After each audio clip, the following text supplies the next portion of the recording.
जय मां दुर्गा। जय मां दुर्गा। जय मां काली। जय मां काली। मथुरापुरेर पवित्र भूमि के आमी प्रणाम जानाई।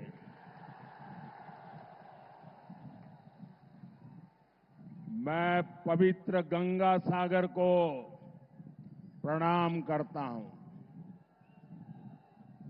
इस पवित्र तीर्थ में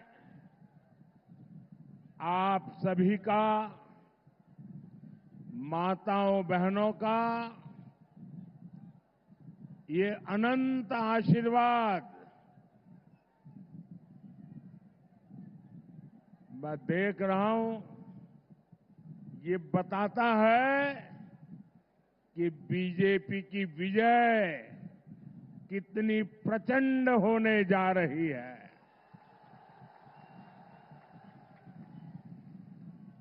मुझे बताया गया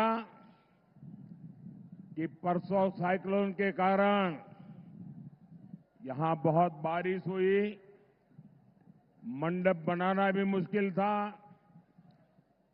कोई जगह भी तय होना मुश्किल था कि कहां पर कार्यक्रम करेंगे। आखिर में कुछ ही घंटों में आप लोगों ने खुले में कार्यक्रम करने के लिए हिम्मत दिखाई और सूर्य देवता ने भी कृपा कर दी।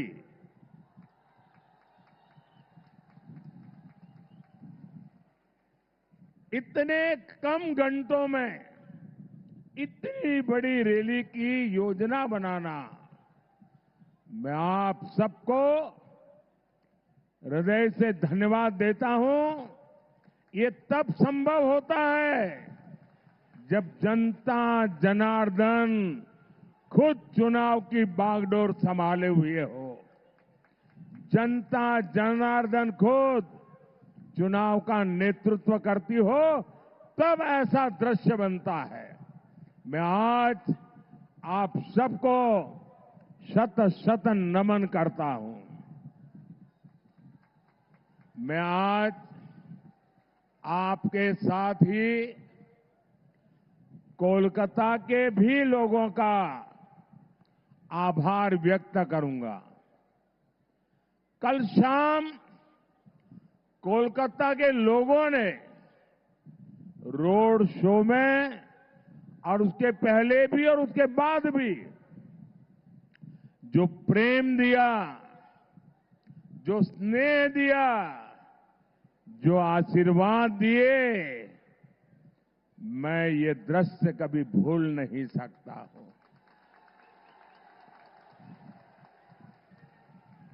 मैं कोलकाता वासियों का भी इतना लगाव, इतना उत्साह, उमंग, इतने भरपूर आशीर्वाद जी भर के आज मैं उनका धन्यवाद करता हूं।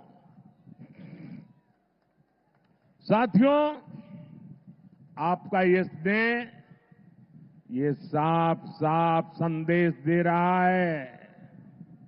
फिर एक बार, फिर एक बार, फिर एक बार, फिर एक बार, आभार एक बार, आभार एक बार, आभार एक बार। साथियों, 24 के इस चुनाव में बंगाल में ये मेरी आखिरी सभा है। इसके बाद मैं उड़ीसा चला जाऊंगा। कल आखिरी दिन मैं पंजाब में बिताऊंगा। एक प्रकार से कल शाम को प्रचार पूरा हो जाएगा और उस अर्थ में बंगाल की ये मेरी 2024 के चुनाव की आखिरी सभा में इस पवित्र मिट्टी के दर्शन करने का मौका मिला है। आपके उत्साह और उमंग को अनुभव करने का मौका मिला है। 2024 का ये लोकसभा चुनाव कई मायनों में अलग है, अद्भुत है। ये चुनाव आगे बढ़कर के देश के राजनीतिक दल नहीं, देश के राजनेता नहीं, ये चुनाव कश्मीर से कन्याकुमारी, अटक से कटक, देश की जनता ने उसकी बागडोर संभाली हुई है।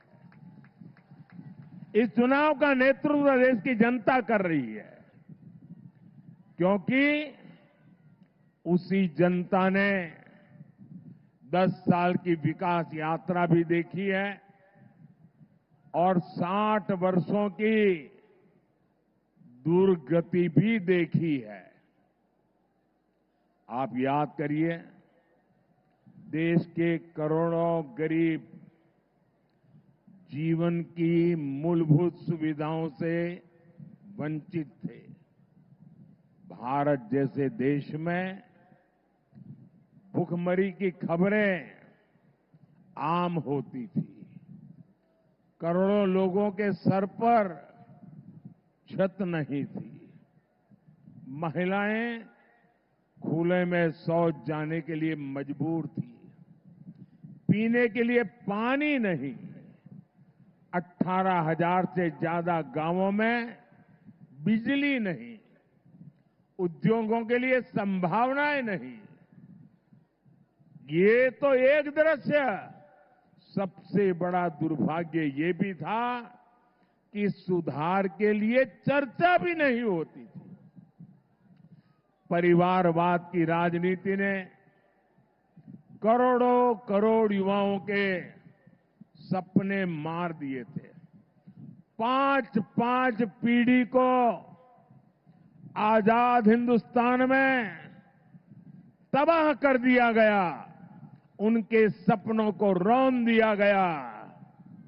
उनकी आशा आकांक्षाओं को मिट्टी में मिला दिया गया। जो देश हमारे साथ आजाद हुए थे, हमसे छोटे थे, सामान्य थे, वो आज कहां से कहां पहुंच गए।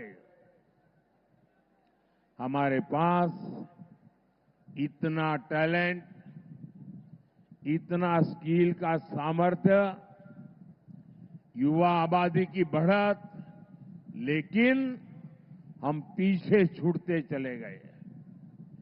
वही भारत आज जब नई रफ्तार से आगे बढ़ रहा है तो पूरी दुनिया देख रही है। आज पूरी दुनिया में भारत का डंका बज रहा है। बज रहा है कि नहीं बज रहा है? आज दुनिया में भारत का डंका बज रहा है कि नहीं बज रहा है? अमेरिका में भारत का डंका बज रहा है। यूरोप में भारत का डंका बज रहा है। ऑस्ट्रेलिया में भारत का डंका बज रहा है। जापान में भारत का डंका बज रहा है। ये किसने किया? ये किसने किया? ये किसने किया? ये किसने किया? ये किसने किया?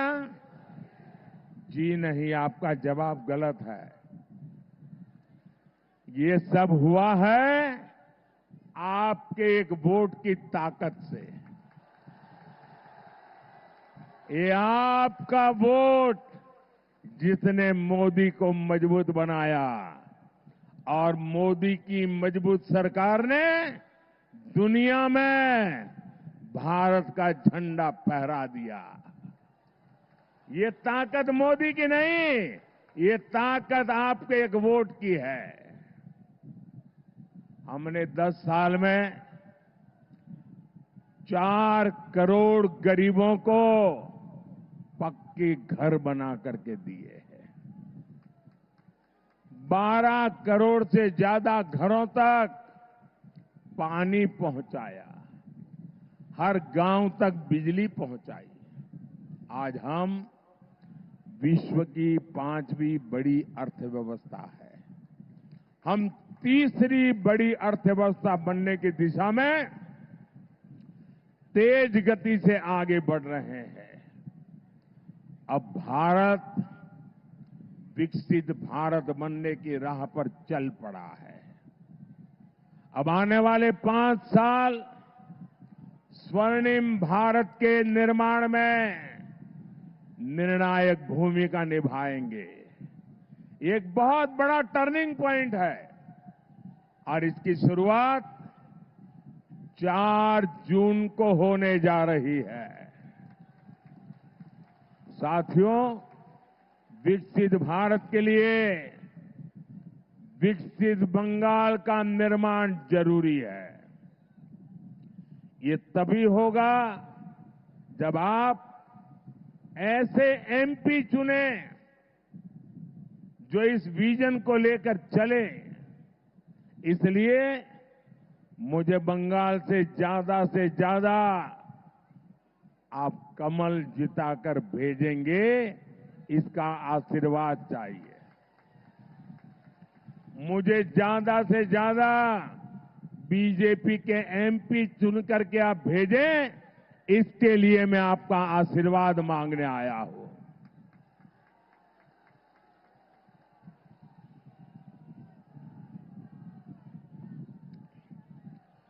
मैं आपको भरोसा देता हूं, मैं आपको गारंटी देता हूं, मैं विकसित बंगाल बनाने के लिए पूरी ताकत लगा दूंगा। साथियों, टीएमसी और इंडी जमात वाले बंगाल को विपरीत दिशा में लेकर जा रहे हैं। बीजेपी पर बंगाल के लोगों का प्यार टीएमसी को बर्दाश्त नहीं हो रहा है। इसलिए टीएमसी बुरी तरह बौखलाई हुई है।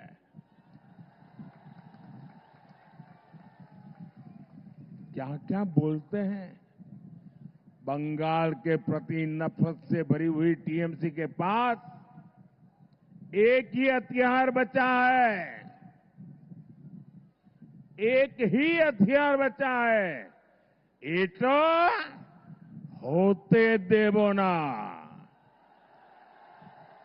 एक ही हथियार, एटा होते देवो ना। विकास के जो काम मोदी करता है, टीएमसी कहती है एटा होते देवो ना। एटा एटा जरा जोर से बोलिए, एटा। हमने महिलाओं की सुरक्षा के लिए हेल्पलाइन बनाई। टीएमसी कहती है एटा एटा होते देवो ना। एटा होते देवो ना। हम देश की हर महिला को उज्ज्वला सिलेंडर दे रहे हैं। बंगाल सरकार लाखों एप्लीकेशन लटकाए हुए हैं। टीएमसी का कहना है एटा एटा होते देवो ना। एटा होते देवो ना। मोदी ने हर गरीब को मुफ्त इलाज की गारंटी दी। अब हम 70 वर्ष से अधिक उम्र के हर बुजुर्ग को बीमारी में मुफ्त इलाज देंगे। लेकिन टीएमसी बंगाल में आयुष्मान योजना नहीं लागू होने दे रही है। टीएमसी कह रही है एटा एटा एटा होते देवो ना। साथियों, टीएमसी की जीत का बहुत बड़ा नुकसान इस क्षेत्र के लाखों फिशरमैन को हो रहा है। केंद्र सरकार मछुआरे भाई बहनों के लिए इतनी सारी योजनाएं चला रही है। हमने मत्स्य पालकों को, फिशरमैन को किसान क्रेडिट कार्ड की सुविधा दी। यहां रायदीगी में हमने फिश कल्चर सेंटर दिया। हमने पीएम मत्स्य संपदा योजना शुरू की। इसके लिए 20,000 करोड़ रुपए से ज्यादा का फंड दिया। लेकिन टीएमसी सरकार का यहां भी वही रवैया, एटा एटा एटा होते देवोना। टीएमसी बंगाल में फिशिंग से जुड़े केंद्रीय कानून लागू नहीं होने दे रही है। इससे फिशरमैन को इंश्योरेंस क्लेम लेने में दिक्कत आ रही है, बीमा नहीं मिल रहा है। लेकिन टीएमसी वालों को आपकी चिंता नहीं है। इनको तो अपने तोलाबाजों और कट मनी सिस्टम से मतलब है। ऐसी टीएमसी को जरा मुझे पूरी ताकत से बता दीजिए, देश पूरा आपको देख रहा है, क्या ऐसी टीएमसी को आप सजा देंगे? आप टीएमसी को सजा देंगे? कड़े से कड़ी सजा देंगे? हर पोलिंग बूथ में उनका सफाया कर देंगे? साथियों, इस क्षेत्र में नदी कटान रोकने के लिए हमारी सरकार पैसे भेजती है।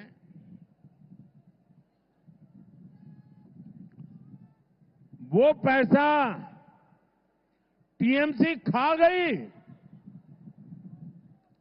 इनका एक ही एजेंडा है, इनको हर चीज में काटमानी चाहिए। इनको तो काटमानी चाहिए। गरीबों के राशन में, पीएम आवास में, यहां तक कि बच्चों के मिड डे मील तक में काटमानी चाहिए, काटमानी चाहिए। साथियों, टीएमसी बंगाल के लोगों से इतनी चिढ़ी हुई है, टीएमसी बंगाल की पहचान को खत्म करने में लगी है। ये बंगाल के मठों को, साधु संतों तक को नहीं छोड़ रही। टीएमसी, इस्कॉन, रामकृष्ण मठ और भारत सेवाश्रम संघ जैसी संस्थाओं को गाली दे रही है। इसके गुंडे मठ पर हमला कर रहे हैं। राम मंदिर 500 साल बाद अयोध्या में प्रभु राम का मंदिर बना।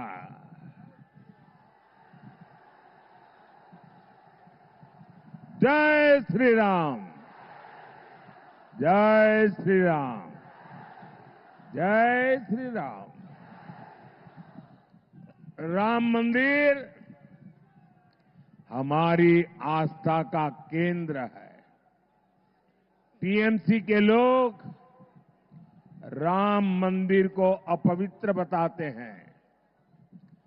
ऐसी टीएमसी कभी भी बंगाल की संस्कृति की रक्षा नहीं कर सकती। भाइयों और बहनों, अब तो टीएमसी सरकार तुष्टीकरण के लिए देश के संविधान पर भी खुलकर हमला करने लगी है। हमारे संविधान ने दलितों, पिछड़ों को आरक्षण दिया है, लेकिन बंगाल में उस आरक्षण की खुली लूट हो रही है। मुसलमानों के फर्जी ओबीसी सर्टिफिकेट बनाए जा रहे हैं। ओबीसी समाज का हक छीनकर मुसलमानों को दिया जा रहा है। कोलकाता हाईकोर्ट ने ये फर्जी सर्टिफिकेट रद्द कर दिए। टीएमसी हाईकोर्ट का आदेश टाल नहीं सकती, लेकिन मुसलमानों में झूठ बोल रही है, भ्रम फैला रही है। आप कल्पना करिए, तुष्टीकरण के लिए ये लोग किस सीमा तक जाने को तैयार है। 1 जून को आपका एक वोट इन खतरनाक इरादों को रोकेगा। हम सुरक्षित और विकसित बंगाल की नई यात्रा शुरू करेंगे। साथियों, आज बंगाल के युवाओं को मिलने वाले अवसर ये घुसपैठिए छीन रहे हैं। आपकी जमीन जायदाद पर वो लोग कब्जा कर रहे हैं। पूरा देश चिंतित है। बंगाल के सीमावर्ती इलाकों में डेमोग्राफी बदली गई है। इन लोगों ने सीएए का इतना विरोध क्यों किया? सीएए को लेकर इतना झूठ क्यों बोला? इतना झूठ क्यों फैला रहे हैं? लेकिन बंगाल में इन्हें अवैध घुसपैठियों को बचाना है। जो हिंदू शरणार्थी है, जो मतुआ समाज के लोग हैं, टीएमसी उन्हें यहां नहीं रहने देना चाहती। लेकिन आप चिंता मत करिए, 4 जून के बाद टीएमसी के इन सारे हथकंडों की हवा निकलने जा रही है।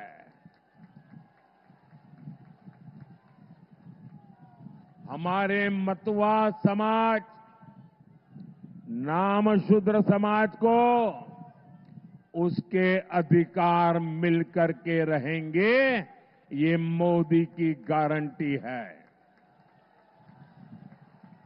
सभी शरणार्थियों को आन बान शान के साथ भारत की नागरिकता मिलेगी, ये मोदी की गारंटी है। साथियों, टीएमसी ने बंगाल और इस क्षेत्र को विकास से वंचित रखा है। लोग भी समझ चुके हैं, ईमानदारी से विकास ये केवल और केवल बीजेपी ही कर सकती है। हमने यहां 2 फूड प्रोसेसिंग यूनिट्स लगवाई है। हम कोलकाता पोर्ट के कंजेशन को भी कम करने के लिए काम कर रहे हैं। आप बीजेपी को बंगाल में मजबूत करिए। आपकी हर अपेक्षा बीजेपी ही पूरा करेगी। साथियों, इस बार आपका एक वोट देश की राजनीतिक दिशा भी बदलने का काम करेगा। 4 जून के बाद अगले 6 महीने में देश में बहुत बड़ा राजनीतिक भूचाल आने वाला है।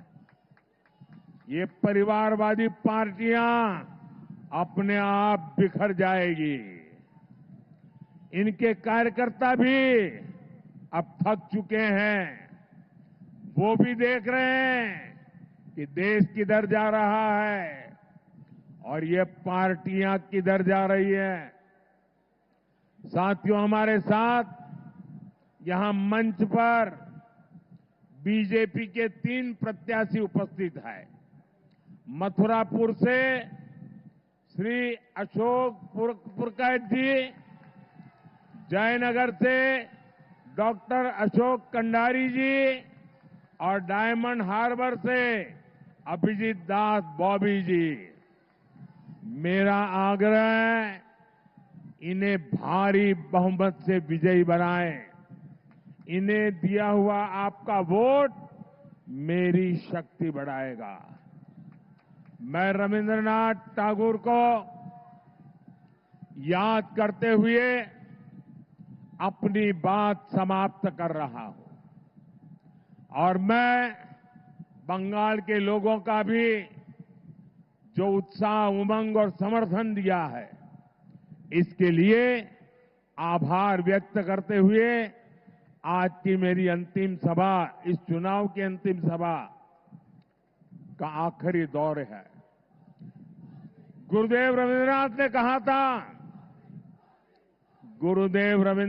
कहा था, ओ आमार देशेर माटी, ओ आमार देशेर माटी, तोमार पोरे थेके, तोमार पूरे थेके, माथा तो माते विश्व मोइर, माथा तो माते विश्व मोइर, तो माते विश्व मोइर, तो माते विश्व मोइर, आंचल पाता ओगोमा, तोमार कोले जनोम अमार, तोमार कोले जनोम अमार, मरोन तोमार बुके, तोमार पोरे खेला, आमार दुखे